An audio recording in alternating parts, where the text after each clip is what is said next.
Hi everyone. I promised that I will actually make a video review of the Hunger Games, the Ballad of Songbirds and Snakes, the movie itself. Here I'm actually going to make this video, and I wanted to actually just touch base on some of the issues that the film itself was dealing with, okay, which I watched yesterday night, yes, when I was actually not feeling so well in terms of the digestive issues, and I just felt that I needed to have a break away from just eating. And sometimes when you're just eating nonstop to try to gain some weight or whatever, or just trying to get back to eating normally, right after you have a PTSD trigger, you end up having this kind of issue. I just went to watch the movie, and I wanted to actually just say something about that particular film itself, because for those who have actually watched the I think it's a four-part Hunger Games prior to this, which was actually the Hunger Games, followed by Hunger Games Catching Fire, and then the two-part installments of Hunger Games Mockingjay, Part 1, Part 2, uh, where everything was like, totally, it reaches its climax at the point of closure when the character of Katniss Everdeen uh, literally, she summons the whole uh, forces of the rebels, okay, to march against the capital, and she's supposed to overthrow the government of Coriolanus Snow, who's the one who actually governs the whole Hunger Games, which actually thrives of the rather, I was not really physically cannibalistic, but emotionally and structurally cannibalistic move, in which people have, like young children or young teenagers and adults have to actually go into this arena, okay, and then the arena can be anything. It doesn't need to be like a gladiatorial stadium. It can be just outdoors in the forest, whatever, in a particular place within the capital. And then they have to play the games, and it's a little bit like Battle Royale, the Japanese movie. Basically, they have to kill each other. Okay, the male and the female is supposed from each district. There are about 13 districts. Yeah, they're supposed to actually gather together, and then band up according to the groups, and try to kill whoever you want to kill until there's one last man or woman, or you can say one last girl or guy standing, and that will be the winner. Okay, so and of course the thing about the Hunger Games is because it's actually a reflection also of the power of the media and propaganda, because very much like a so-called reality TV show, it's actually broadcasted. Okay, it's a little bit like Squid Game, but it's not so much. Squid Game is actually the Korean drama series is very much tailored to the entertainment of the rich world elite, whom we don't really know, who are always wearing masks, animal masks. But in the case of the Hunger Games, we know very well that this was actually meant to be broadcasted to people in the different districts of and then also the capital, those who are just watching TV. So this is a very real kind of statement about the power of the media, and how celebrity culture, and even if it's just like celebrity culture in terms of reality TV, cast and actors, it actually can bind us in terms of the belief, and is in a way it's actually very cannibalistic, because we feast on visually on the people who are dying. Okay, but one thing about this Hunger Games, the Ballad of Songbirds and Snakes, you have to think of this, because this is actually very different from the four-part installment, which actually was broadcasted over the last few years. Okay, probably I think almost the last decade, yeah, and over the course of the last decade, and which was starring Jennifer Lawrence and various other actors. So this has actually totally different cast, okay, including some really new actors, and it's actually a prequel. It's a prequel installment. Okay, it shows how this main character is a backstory. Yeah, it shows how the character of Coriolanus Snow. Okay, the name Coriolanus reminds you of Coriolanus, the Roman play by William Shakespeare, who is himself also a form of an anti-hero, who also betrays everyone to get to where he wants to be. Okay, which is kind of like a mirror. I was telling one friend that it seems pretty intentional that the writer Suzanne Collins actually chose that name for him as a character. But as a backstory, the movie actually, or the film, shows how he actually evolves from supposed I wouldn't say a bungling, but rather he's going through some uh, mismatches, some problems, and he's trying to actually strive for a better life. Okay, for his family. Okay, including his cousin and his grandmother. It's his cousin Tigris. Yeah, this girl, and he tries to make sure that they are in a better situation. So he's like fighting for things like a scholarship, that called the Plinth Prize, and but the movie itself plots his decline, or you would say a spiral inwards. Uh, it's actually not a positive, obviously a positive change from someone who is actually an anti-hero, or a rather awkward protagonist, okay, into the megalomaniac despot and narcissist, or possibly even sociopath that we see in the four-part installment of the Hunger Games before that. Okay, so this is actually a backstory, so it's a little bit like a biopic in a way. Okay, and the thing is this: there are three. One thing I want to actually draw attention to is actually the composition structurally of the film. Okay, one thing is that it has three parts: the mentor, the prize, and the peacekeeper. Okay, this is I mean, traditionally we know that most movies actually have a three-part structure, but this is pretty unique in the case of the Hunger Games Ballad of Songbirds and Snakes. Okay, why do I say that? Okay, the first part they give you there's a bit of a flashback to Tigris and Coriolanus Snow as children when they are running away from the very in the middle of this so-called post-apocalyptic landscape, which is like 3 days before the first ever Hunger Games, and they witness it's like a whole landscape of a wasteland full of dead bodies. Okay, and there was all these dogs which are ravenous, which are feasting on dead bodies, and from a distance, while they're hiding behind a statue, Coriolanus and his cousin, his older cousin Tigris, the girl, they witness a man, a very crazed man, taking a knife and chopping off the limbs of a dead body, which leads to Tigris saying, hunger leads people to do really extreme things in order to survive. Okay, this is very much the premise of how the Hunger Games actually began. In a way, it was this premise of cannibalism. But the subsequent three-part installment, which I was saying, the three-part structure, is very crucial because the first part, it shows how different students from different parts of this college in Pan Am, in the capital, okay, were selected to be the mentor to the different pairs of boys and girls, or young adults, or teenagers, yeah, who were chosen to play the Hunger Games. So the main aim is, as a mentor, we get the sense that they have to actually groom. Okay, they have to groom their protege on how to actually perform, or look performative in front of the audience, which is the TV audience, and obviously the higher the level of performativity that they are able to teach their proteges, the higher the votes would be, and that would subsequently lead to also not just higher stakes, yes, higher stakes, and of course it's kind of a pretty embedded statement about media.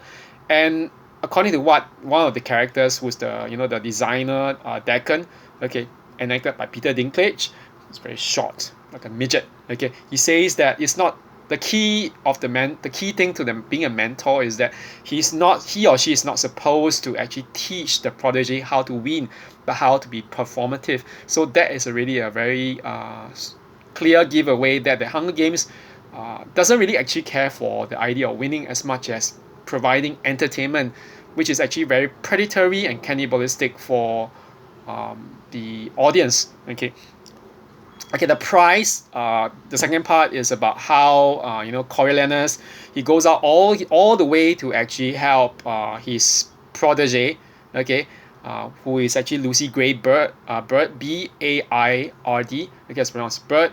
Uh, she's also called the Songbird by Deccan, okay, the dean of the school and the designer of the Hunger Games. She sings throughout the whole part.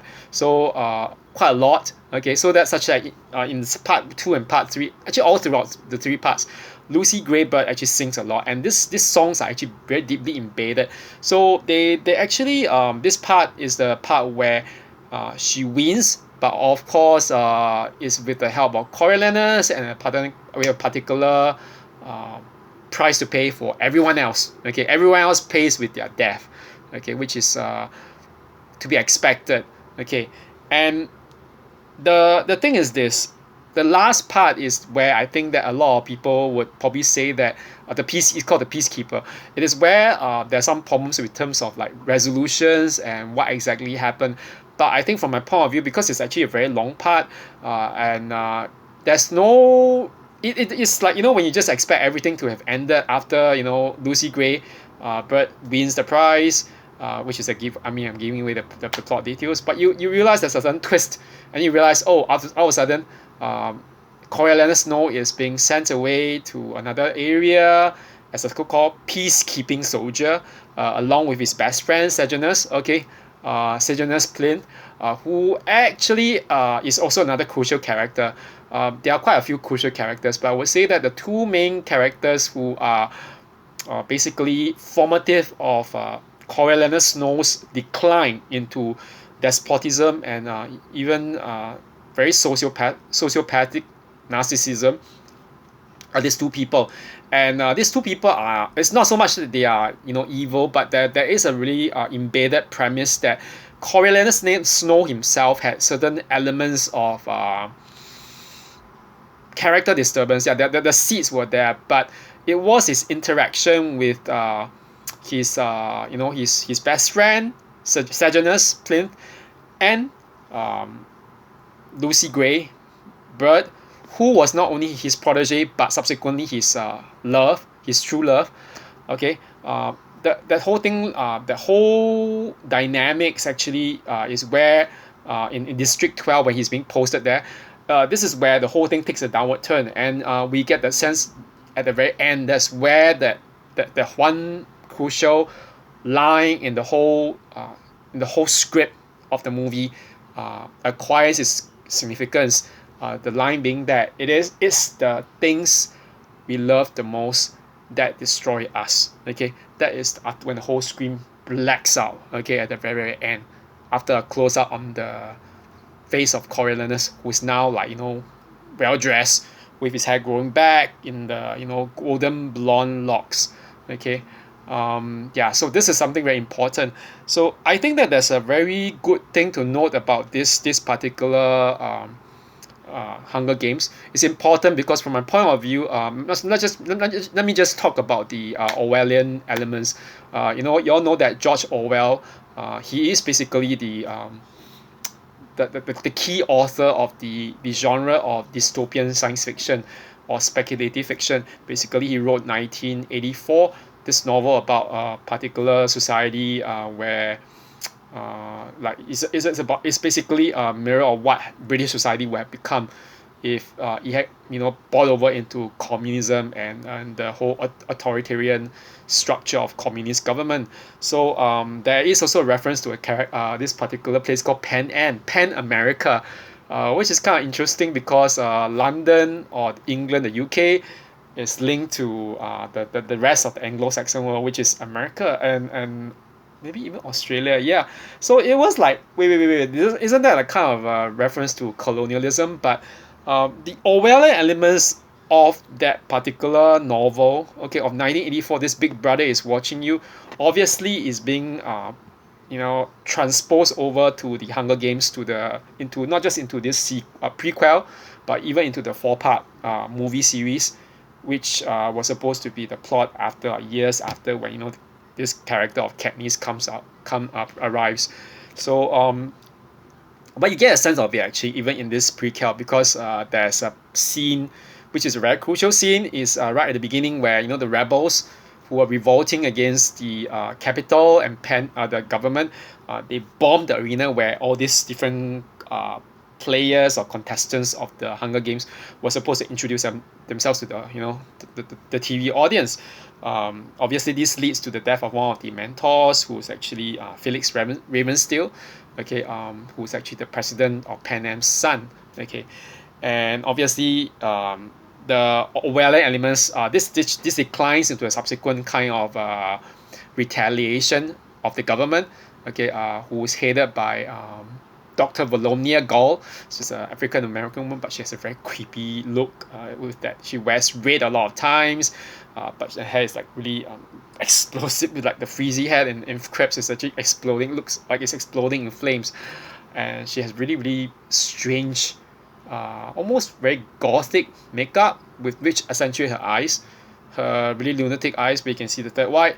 So yeah, it's really, she looks almost as psychopathic as anyone can imagine.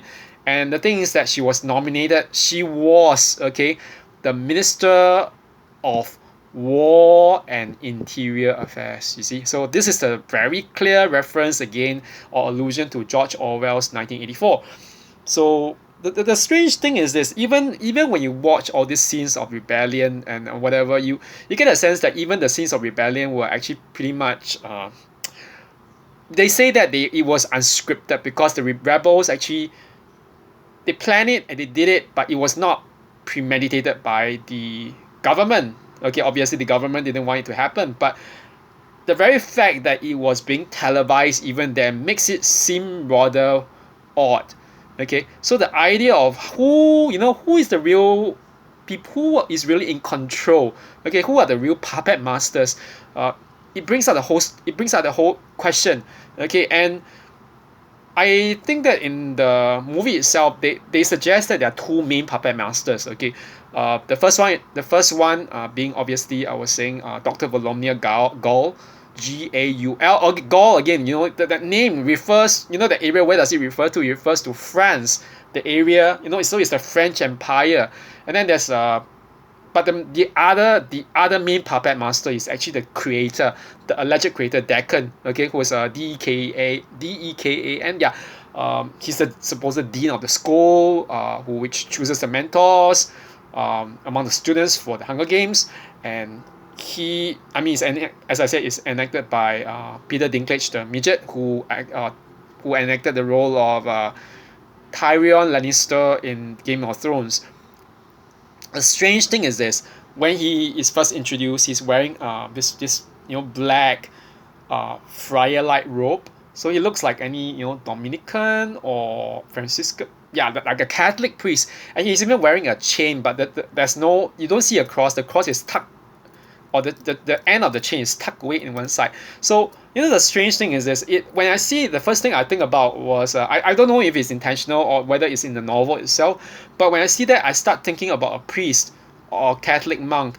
And this reminds me very much of one part in 1984 by George Orwell, where when the character of, I think, Winston, was being arrested, and he was told about the whole government, how Big Brother government is actually controlling people. One thing is that the Big Brother government, the agents, told him, that one of the few ways in which we try to indoctrinate people is to actually use emotions like hatred and whatever. But and one of the agents said, the thing is this: the Roman Catholic Church, that was what he would say very, very exactly. The Roman Catholic Church in the Middle Ages tried using that, but they did not succeed, and instead they failed very terribly. And so we are here to actually complete the job by actually creating a new government, a new enemy. Okay, the new enemy being some invading foreign power. So obviously this is like really reminding you of that. Okay, so I find that it's actually very interesting in terms of the puppet master thing. But of course, because being the so-called reality TV program, okay, that it is, which is very scripted with all these manipulative puppet masters, we get a sense that in fact it's not actually really, things are not what they seem. And later on, I think very much near the end, okay, a few minutes just before into the end of the movie itself, we find that there's one scene, okay, there's this particular one scene where uh, we get a sense of insight into what really happens, okay. The true creator of the Hunger Games was not actually Deacon, nor was it Dr. Volodymyr Gall, but in fact the original idea came from Crassus, Crassus, Crassus Snow. That means the father of Coriolanus Snow. And the thing is this, Coriolanus Snow's father was being arrested for rebellion when he was very young. Okay, and so the thing was this, in the ending, or that thing before the ending, the penultimate. Okay, it's not really penultimate, but what happened was that the character of Deacon, okay, he actually reveals to Coriolanus, okay, who's now being reintegrated back into the society of the capital, okay, or Panem. But he tells him, actually, your father was the original creator. I just co-signed that particular article or that essay, and then I pass it off as my own. So, and then obviously we know in the light of this, there's a suggestion that obviously it's possible that Crassus Snow was being betrayed by his so-called alleged best friend, who was actually Deacon. Okay, and this is in fact a mirror of what happens earlier in the movie, because earlier in the movie we see Coriolanus Snow with one of his also fellow mentors, Clemmy Dovecot, this Asian-looking girl. Okay, she tries to claim that the essay for how to improve the Hunger Games was being the ideas came from her, and then basically she co-signed it with Coriolanus, but we know that she was stealing it, and she was claiming that, oh, we actually we'll share the idea together before we talk to Dr. Volodymyr Gall. But so there's a kind of mirroring about betrayal and how this thing happens, but we know that, but there's a lot of mirroring as well, because obviously Clemmy Dovecot, okay, was also being punished. Okay, actually I have quite a lot of this thing, but one thing about this, there are certain interesting things about the movie itself, in terms of there are two major things which I find I'm going to talk a little bit more about that, and maybe in a separate video as well. The symbolism of the settings is very important and significant to the movie itself. We know that Hunger Games, in the first four parts, the landscape of the capital is basically hard grey concrete, and this is very true to what the capital is, okay, or Panem, the capital meaning that the city itself. But this is being contrasted with the natural forest of District 12. Okay, I'm not saying that District 12 is actually an idyllic or serene place, but there's this whole part which is the forest and the woods, which are supposed to represent some kind of a temporary respite. So there's this idea of, I won't say it's not like utopia versus dystopia, but the sense of the forest seems to be is that it seems to be a kind of liminal area, like a threshold before you step back into the capital, or before you even leave the capital, go somewhere else where it's not so dystopian or bad. You go into this area called the forest, or the forest of District 12, which are like full of green woods, songbirds, and everything. And in fact, they seem to be pretty isolated from humans, from the military, everything. Okay, so which is why it seems to be, I mean, it's obviously, we know all that glitters is not gold, and even in the case of the forest, there are also snakes. Okay, these snakes were brought over from the Hunger Games, okay, by Lucy Gray. Okay, she won, but the snakes followed her. And so there's this whole thing about, like the whole idea of Eden is not really fully really Eden, because there are snakes in Eden. And okay, there, other than the motif of the snake, because snakes actually represent the so-called rainbow of destruction that Dr. Volodymyr Gall promises to unleash on all the teenagers or the young adults, claiming that everyone has to die, okay, because of the death of Felix Ravensteel, who's the president's son. That's one thing. But the more important thing, which I think is lead motif of the whole movie is the songbird motif. Okay, the songbirds, I would say there are three different kinds of songbirds. The first would be the jabberjays. Okay, the jabberjays, they are like they snitch on everyone. Okay, when you actually prime them, program them, what they hear, they'll just start repeating. Is like a parrot. They'll parrot whatever someone says, and then they can be used to basically spy on someone. Then there's also the mockingjay, which obviously is elusive to the subsequent ending of the whole series, Hunger Games Mockingjay, because the Mockingjay actually sings, and it actually is in the Hunger Games, the Ballad of Songbirds and Snakes. It is always appearing during certain crucial moments. They pervade during certain scenes.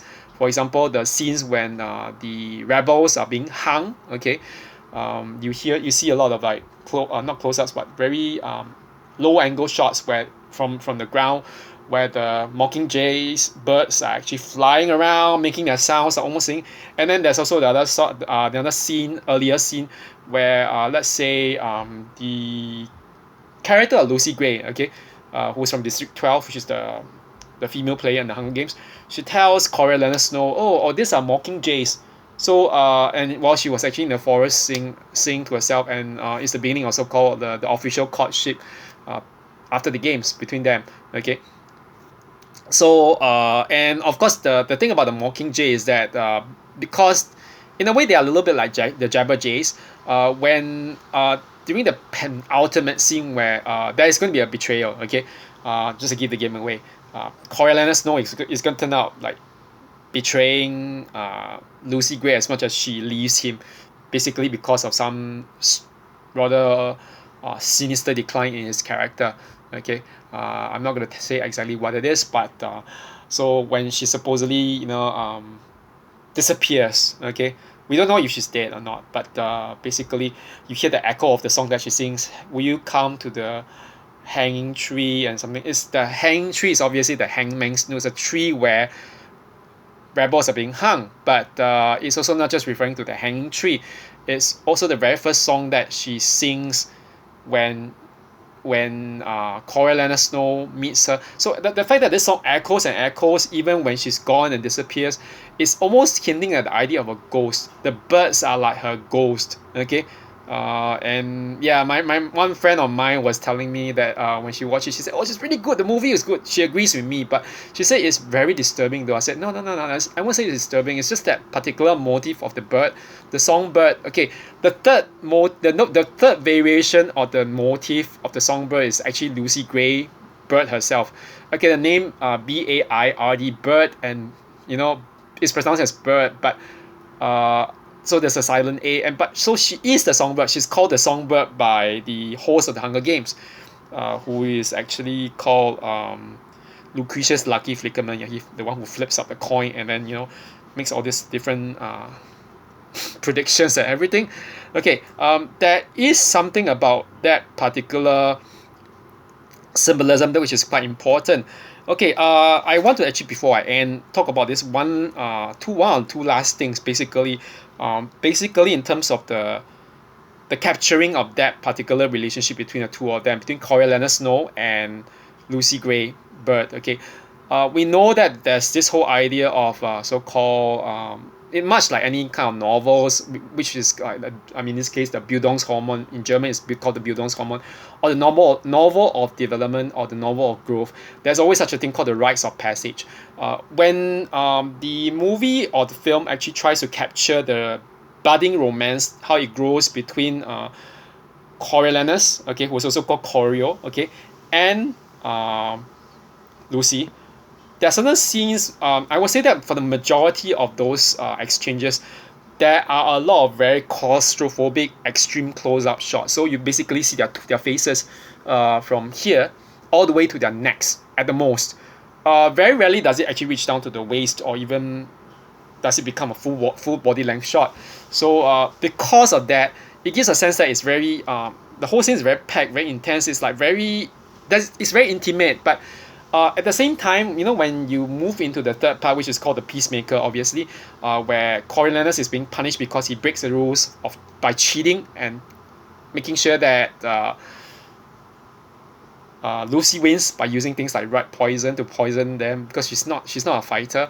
And also smuggling his so-called handkerchief, which has Lucy's tears, so that the snakes won't actually, bite her.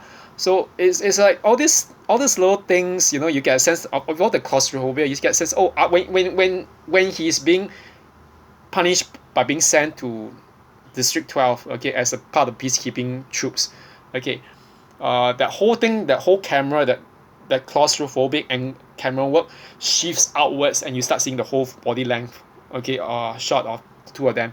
That's when you get to see a sense of the possibility that that so-called intimacy might not be really what it seems, and there's a sense of I would say even distancing from a certain way, but the fact that it looks more detached now that it's moved out, okay.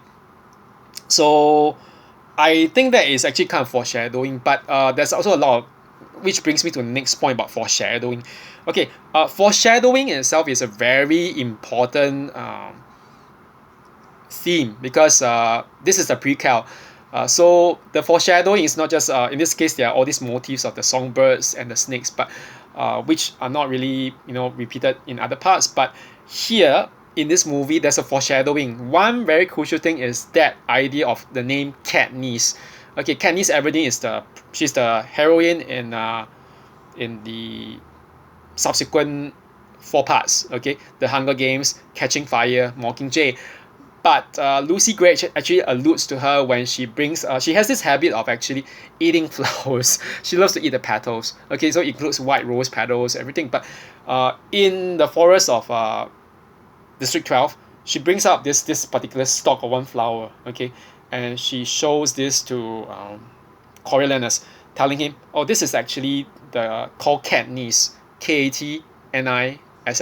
Okay, the roots are pretty strong. Okay, so you have to pluck it, and she has to use a knife and everything, cut it off, whatever. But of course, the petals are actually edible.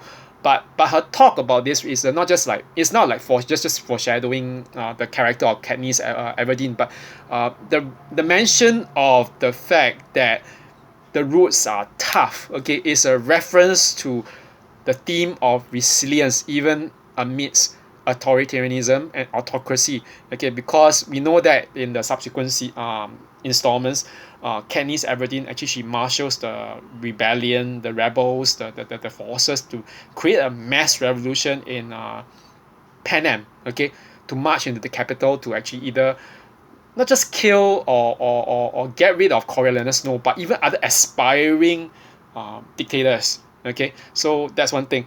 Okay, and there's one last thing. Okay, before I end. Okay, the soundtrack and the movie. Okay, not just of the movie, but even the music is actually very excellent because down here, the character of Lucy Greybird, she's a songbird, so she sings a lot, and all her songs are very much integrated into the plot. Okay, so that's basically